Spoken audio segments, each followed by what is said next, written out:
কৃষ্ণ প্রেম পৌঁছে দিন। নিজের সন্তানকে, নিজের আগামী প্রজন্মকে গীতার আলোয়, বেদের আলোয় উদ্ভাসিত করুন। কারণ সন্তান যদি কৃষ্ণ ভক্ত হয় মা, ইহ জগৎ পরজগতে সে পিতৃদেব মাতৃদেবীর বিন্দু পরিমাণ কোনো কষ্ট থাকে না, দুঃখ থাকে না। সন্তান কৃষ্ণ ভক্ত হলে, সন্তান প্রকৃত সাধু হলে, বৈষ্ণব হলে, শেষের দিনে সেই বৃদ্ধ পিতা মাতার বৃদ্ধাশ্রমে ঠাঁই হয় না।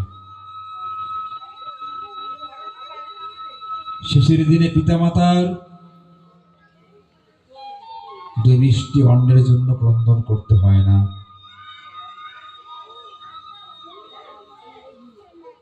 যার মধ্যে ধর্মের বীজ আছে, যার মধ্যে গোবিন্দের প্রতি প্রেম আছে, যার মধ্যে আমার পরমানন্দ গোবিন্দের প্রতি ভালোবাসা আছে, যার মধ্যে ভক্তের প্রতি অনুকম্পা আছে, যার মধ্যে ত্যাগ আছে, যে নিজেকে সাধু সঙ্গে ভক্ত সঙ্গে সমর্পণ করতে পেরেছেন, এই পৃথিবীতে তিনিই প্রকৃত ভক্ত।